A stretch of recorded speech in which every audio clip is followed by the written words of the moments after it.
tout de suite le journal. C'est Ismaïla Kamara, bonjour. Bonjour Babacar Fall.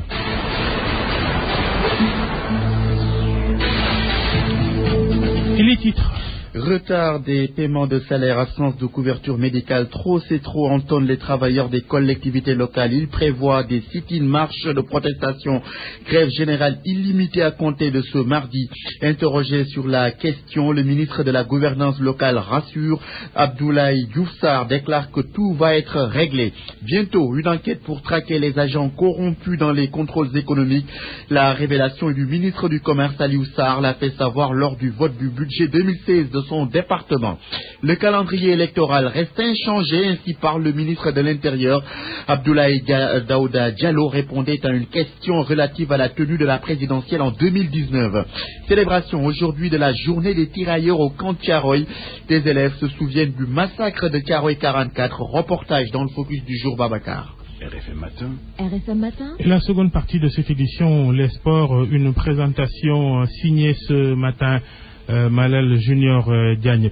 À suivre le dossier du jour, dossier société signé Migui Maramdiaye. On parlera des Sénégalais de la mystique avec les extrémités comme profaner des tombes, on le verra. Dans une vingtaine de minutes, Mohamed Ali Mouba, la revue de presse. RFM Matin, merci d'écouter le journal.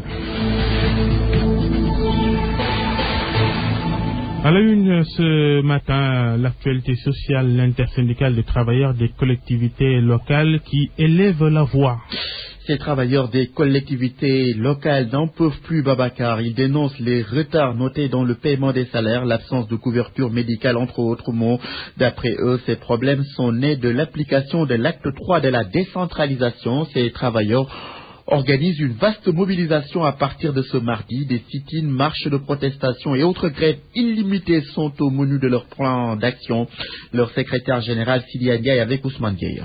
Depuis la mise en œuvre de l'acte 3, nous rencontrons beaucoup de difficultés, notamment des retards de salaire, des arriérés de salaire, la couverture médicale qui est en panne, le non-paiement, n'est-ce pas, des retraités qui sont partis à la retraite depuis belle lurette et qu'on refuse on refuse de payer les indemnités de départ. Il y a les autres indemnités qui sont en tout cas passées à la trappe. Ça nous considérons comme inacceptable. C'est pourquoi ce mardi 8, nous démarrons un vaste programme de mobilisation sociale à travers les communes de Dakar, puisque c'est de là que nous avons commencé. Une mobilisation sociale sans précédent. À Dieuppeul-Derklé et à Fann Point Amitié demain matin, nous serons pour véritablement secouer le cocotier pour que les autorités finalement comprennent que les travailleurs ne peuvent pas être les agneaux du sacrifice de l'acte 3 de la décentralisation. Parce qu'au moment où je vous parle, beaucoup de nos collègues sont menacés d'expulsion de leur maison, leurs enfants ne vont plus à l'école, ils n'arrivent même plus à manger, à donner les dépenses quotidiennes, faute de paiement de salaire. C'est inacceptable pour des gens qui étaient à la ville de Dakar et qui percevaient normalement le salaire. Donc je crois qu'il est temps que vraiment on en finisse avec ces errements, qu'on en finisse avec cet amateurisme et qu'on se mette au travail pour que véritablement on puisse retrouver la sérénité dans les côtés locaux. Réaction du ministre de la Gouvernance locale, du Développement et de l'Aménagement du territoire. D'après Abdoulaye Diouf Sarr, il n'y a pas de quoi fouetter un chat. Des solutions vont être trouvées à leur doléance. Ces propos sont recueillis par Isidore Alexandre Sen. C'est des problèmes effectivement qui sont récurrents, le problème des salaires au niveau des collectivités locales. Nous avons effectivement donc noté ces préoccupations et c'est des préoccupations extrêmement sérieuses que nous sommes en train effectivement de voir avec les syndicats des collectivités locales mais aussi avec les différentes communes. Ce sont des problèmes sérieux mais Inch'Allah, nous sommes en train de trouver des solutions et des solutions seront trouvées parce que la réforme qui est l'acte 3 de la décentralisation est une formidable réforme. Il y a des difficultés, notamment des difficultés liées au salaire. Je crois que ces difficultés seront surmontées. En plus bref, juste pour rajouter que Abdoulaye Diouf Sarr, l'a dit lors d'une visite effectuée à Bargny. Aliou Sarr annonce une enquête pour traquer les agents corrompus dans les contrôles économiques. Par ailleurs, le ministre du Commerce promet des concertations pour l'application de la loi sur la baisse du loyer. Le ministre du Commerce, du secteur informel et de la consommation s'exprimait lors du vote du budget 2016 de son ministère. Celui-ci est arrêté à plus de 10 milliards francs CFA, soit une baisse de 960 millions de nos francs. Marathon budgétaire à l'Assemblée nationale. Nous y restons. Le ministre de l'Intérieur, Abdoulaye Daouda Diallo, fait face aux députés ce matin pour défendre le budget de son département. Son collègue de l'industrie et des mines, Aly Ngouille Ndiaye, va lui emboîter le pas dans l'après-midi. L'élection présidentielle à venir va-t-elle se tenir en 2019? Le ministre de l'Intérieur est affirmatif. D'après Abdoulaye Daouda Diallo, tant que la date du référendum annoncé n'est pas encore notifiée, le calendrier électoral reste inchangé.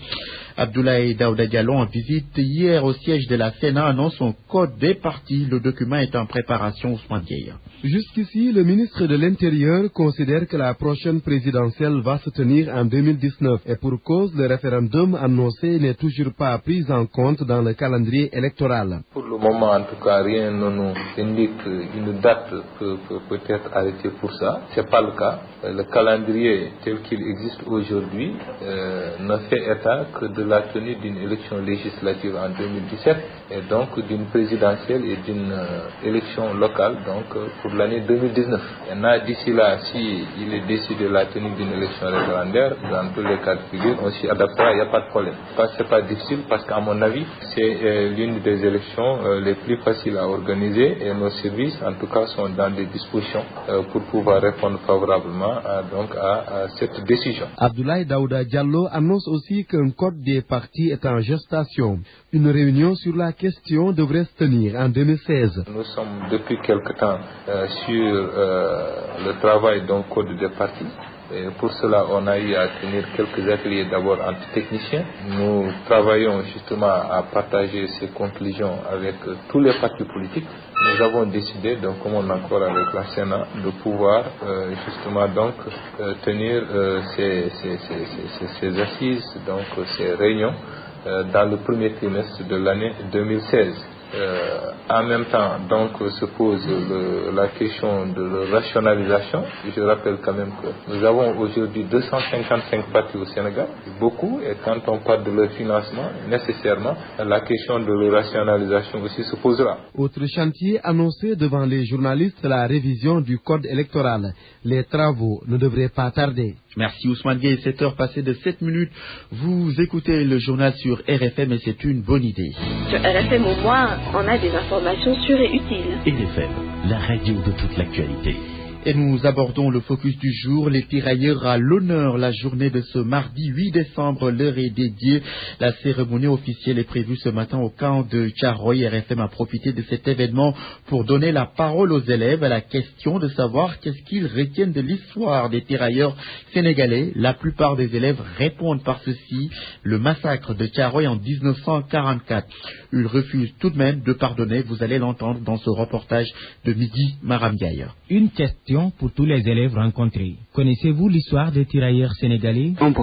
Oui, je connais un peu. Oui, un peu. Oui, assez bien. Oui, j'ai entendu parler de cette histoire. Bien sûr que je connais. Un fait historique, pas facile à oublier. Rapi Edi est béninois, élève au lycée Lamine Gueye de Dakar. Les tirailleurs, c'était des soldats sénégalais qu'on envoyait à la Deuxième Guerre mondiale pour aider les Français, pour combattre avec les Allemands et les autres pays. Mamdiara Silla, elle est élève en classe de 3e à l'école Notre-Dame. Elle aussi a retenu la leçon. Je sais qu'ils étaient partis en guerre en France pour la France et ils étaient tués au camp de Thiaroye. J'ai appris ça dans les journaux et à la télé et à l'école aussi. Des années après, l'histoire continue de faire mal. D'ailleurs, certains refusent toujours de pardonner. Oui, ça m'a beaucoup marqué parce qu'ils étaient partis.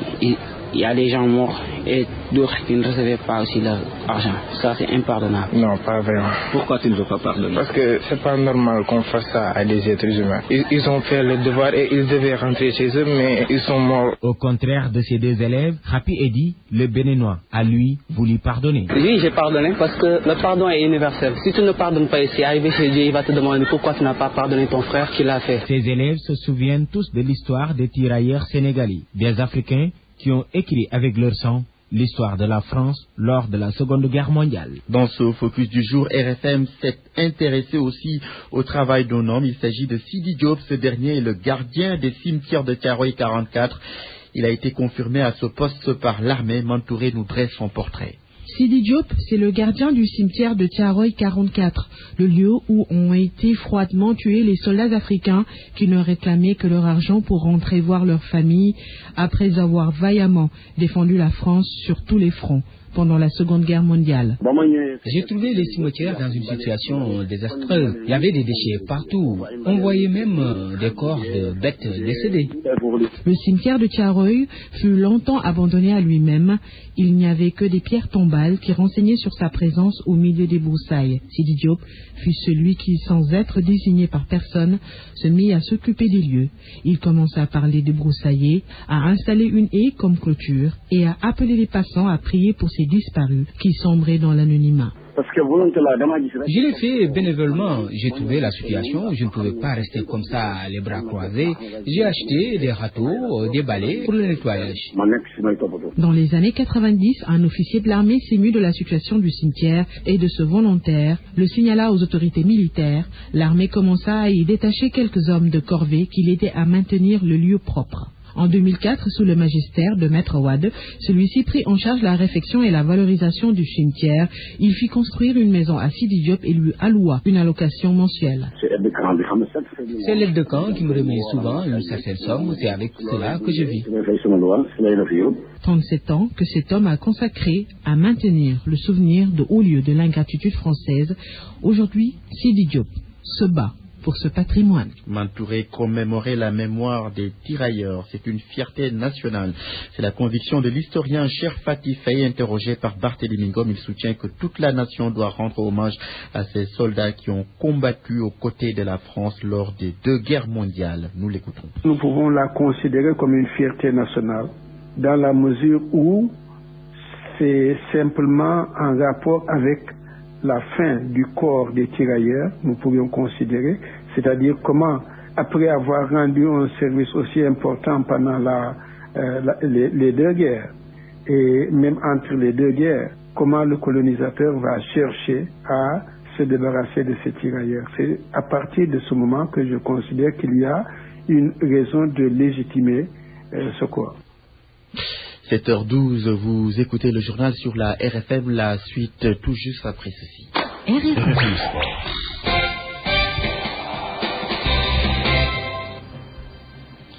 Et nous ouvrons la page des sports, une présentation de Cher Tidiane Diagne. Bonjour. Bonjour Ismaël Camara et bonjour à tous. Nous démarrons cette page. C'est lui alors? Ah oui, bien entendu, le calendrier J'avais annoncé Malal Junior Diagne. Justement, c'est la les alternances dans le service des sports. Justement, on enchaîne, allez. Avec la France et Issou Voyant qui est à Paris. Donc nous démarrons avec le football, la CAN U23, demi-finale donc prévue demain au stade Léopold Sédar Senghor. D'abord le pays hôte, le Sénégal, qui croise le Nigeria à 15h. Ce sera donc bien entendu au stade Léopold Sédar Senghor. Les Lions sont toujours en préparation pour cette confrontation. Parmi les joueurs sénégalais, il y a certains issus de son centre de formation Génération Foot. Olivier Perrin prévient cependant, Sénégal-Nigeria, c'est une opposition de style, dit-il. Pour le manager du centre de Denis Birambandao, l'équipe la plus prête sur le plan physique pourrait éventuellement remporter la mise. Nous écoutons Olivier Perrin. Je suis assez curieux de voir si le Nigeria arrivera à refaire les bouts, une prestation complète d'1h30 dans des conditions où le terrain va moins vite et où il va faire chaud. Maintenant, s'ils sont capables de le faire, ça va être une équipe dangereuse parce qu'ils ont une maîtrise collective qui est assez intéressante avec des individualités qui peuvent faire la différence. Voilà. Quant au Sénégal, je pense que c'est une équipe qui, depuis quelques mois, est en pleine confiance. Et là, cette capacité, même dans les moments difficiles, de faire le dos rond et de pas se mettre trop en danger. Et surtout, même dans les moments difficiles, elle reste très dangereuse sur des coups coups d'éclat, des coups de contre. Donc c'est une équipe assez redoutable à jouer, quoi. Parce qu'elle peut être parfois un peu moins en verve dans le jeu, mais elle n'en demeure pas moins une équipe toujours rigoureuse défensivement. Et puis de la capacité à accélérer, à aller vite vers l'avant, et donc à pouvoir mettre à tout moment une équipe en difficulté, même sans avoir la maîtrise du match. Olivier Perrin, manager général de Génération Foot Sénégal-Nigeria, est prévu donc demain à partir de 15h au stade de Léopold Sédar Senghor. L'autre demi-finale oppose juste après l'Afrique du Sud à l'équipe de l'Algérie. La finale est prévue samedi prochain au stade de Léopold Sédar Senghor de Dakar. Les 2 finalistes et le vainqueur du match de classement représentent l'Afrique aux prochains Jeux Olympiques de Rio de Janeiro au Brésil. C'est en juin 2016. Aliou Cissé peut bel et bien avoir une équipe compétitive, joueuse capable de battre n'importe quelle équipe dans le continent africain. C'est cela le point de vue d'Ousmane Dabo, ancien international français qui séjourne actuellement à Dakar. Joueur de la Lazio de Rome en 2009, Ousmane invite les Sénégalais à faire preuve de patience. Nous l'écoutons, il est interrogé par Yoro Mangara. Je pense qu'ils ont vraiment une équipe avec un gros potentiel. Aliou Cissé est un grand entraîneur, je pense qu'il est un gros motivateur. Maintenant, on peut pas, il faut être honnête, il faut qu'il progresse au niveau du jeu. Je pense qu'il manque quand même un plan de jeu efficace, mais il y a de quoi faire. Parce que Aliou, je pense qu'il aura la capacité à mettre tous ses talents ensemble, quoi. Parce qu'il y a vraiment des joueurs talentueux, surtout en attaque. Donc je suis très confiant et très positif, quoi, pour le futur de l'équipe nationale. Vous pensez qu'on doit faire comment pour avoir justement ce jeu? Ça passe par quoi? Ça passe justement par le temps laisser un peu le temps à Aliou de mettre ses idées en place, parce que ça fait pas très longtemps qu'il est là. Et au fur et à mesure des rassemblements, il va pouvoir imposer sa patte et son idée de jeu. Et je pense qu'on la verra dans les prochains matchs du Sénégal. Et moi, je suis confiant, j'ai confiance en lui. Et je le soutiens au maximum. Demain, si on vous confiait les rênes de cette équipe nationale, vous direz oui? Non, je dirais non, parce que j'ai pas les compétences. Moi, je suis pas entraîneur. J'ai jamais fait j'ai même pas fait de cours pour être entraîneur. Donc chacun a sa place. Aliou, il a les diplômes. Enfin, il a déjà été entraîneur. Donc voilà, il le fait très bien. Moi, j'aurais pas les capacités de le faire. Et puis nous terminons avec la dernière journée des phases de groupe de la Ligue européenne des champions. Aujourd'hui, donc le début de la 6e journée dans la poule A. Le Real Madrid déjà qualifié reçoit Malmo, tout comme le Paris Saint-Germain qui a composté son ticket pour les 8e de finale. Va jouer contre l'équipe ukrainienne de Shakhtar Donetsk pour le groupe B. Les Allemands de Wolfsburg reçoivent les Anglais de Manchester United, PSV Eindhoven. Ce sont des Néerlandais accueillent l'équipe de CSKA Moscou. Dans le groupe C, le Benfica de Lisbonne va jouer contre Atlético Madrid. Galatasaray sont les Turcs qui feront face à l'équipe d'Astana. Plutôt, groupe D, le FC Séville accueille la Juventus de Turin. Et puis Manchester City fera face à l'équipe de Borussia Mönchengladbach. C'est bien fini, la Camara. La page des sports. Merci, cher Tidiane Diagne. Pour moi, RFM, c'est la radio de la réactivité. RFM, partout, tout le temps. Le dossier société de ce mardi porte sur le mysticisme au Sénégal. Le prétexte, la profanation des tombes du cimetière de Pikine la semaine dernière. Une pratique devenue monnaie courante dans la société. Pourtant, elle est bannie par la religion musulmane. Plus de détails dans ce dossier signé Midi Maramdiaye. La mystique au Sénégal, une réalité qui se vit au quotidien. Beaucoup font appel à des marabouts pour obtenir ce qu'ils veulent. Serigne Lamine Barafal, responsable d'un cabinet de consultance à Guédiawaye, confirme. Oui, je confirme parce que la mystique au Sénégal, c'est un phénomène de société. On le vit de jour en jour, ça fait partie de nos cultures, ça fait partie de nos habitudes. Pour obtenir les résultats escomptés, ils sont prêts à tout, poursuit Serigne Lamine Barafal. Oui, ils sont prêts à tout pour les sacrifier. Ils croient en mystique, surtout les élèves, les parents d'élèves, les lutteurs, les commerçants, dans toute activité qu'on peut dire qu'il y a en voie de développement au Sénégal, il n'y a pas de mystique, ça se dit jamais. Pour leur pratique, même les morts ne sont pas épargnés. Imam Mokhtar Ndiaye de la grande mosquée de Liberté 6 dénonce. La profanation des tombes constitue, si vous voulez, un acte ignoble, un crime odieux et horrible même que nous déplorons en tant que religieux. C'est une insulte même à la mémoire des morts, une attitude ou bien une atteinte même à leur dignité et à leur honneur. Cet homme travaille dans une entreprise. Des attaques mystiques, il en a connu. Il retrace le film de l'histoire. Un jour, je suis venu à mon bureau et instinctivement, j'ai soulevé un placard. J'ai vu 3 gris-gris. J'ai mis ça dans mon sac. Je me suis dit peut-être que c'était à cause de ça que je n'arrivais pas à entreprendre quelque chose. Et j'ai raté tout ce que j'entreprenais. Je sais que cette personne-là ne voulait pas de moi comme assistant aux ressources humaines. Bon, elle faisait tout pour me dégager de là. Pour le sociologue Ousmane Ba, il ne faut pas s'enflammer. Entre la mystique et le Sénégalais, c'est une histoire d'amour de longue date. Le mysticisme a toujours constitué un élan de taille dans nos rapports de classification et de circulation de notre société. Le pouvoir mystique accompagnait certaines cérémonies rituelles, accompagnait certaines danses rituelles, accompagnait certaines activités rituelles, et ce qui faisait donc doper le groupe qui l'utilisait. Et je pense que si on veut replacer ça, donc il faut aller tirer dans les entrailles, mais en même temps aussi dans les faits historiques de notre société. Et je pense que c'est depuis les royaumes qu'il faut expliquer cet élément mystique. Mais la perception n'est plus la même selon lui. Ce type de pratiques socio-culturelles ou anthropologiques qui qui, de mon point de vue aujourd'hui, a été dévoyé de sa propre mission, qui pose aujourd'hui un problème dans ce qu'on appelle dans nos sociétés, mais aussi nos rapports avec, si vous voulez, par exemple, les gens qui l'utilisent. Et pourtant, l'islam bannit ces actes. L'imam Mokhtar Ndiaye n'y va pas avec le dos de la cuillère. Il faut le dire, les Sénégalais en croient plus qu'ils croient en Dieu. La preuve, nous n'avons plus confiance ni à nos aptitudes physiques, ni à nos aptitudes intellectuelles pour prouver notre compétence dans n'importe quel domaine. Et le prophète Mohammed nous a clairement signifié que quiconque s'adonne aux pratiques mystiques 40 jours durant, ces prières ne seront pas acceptées. Beaucoup le savent, et pourtant ils continuent à s'adonner aux pratiques mystiques, comme pour dire que la mystique occupe une place importante dans le cœur de plusieurs citoyens sénégalais.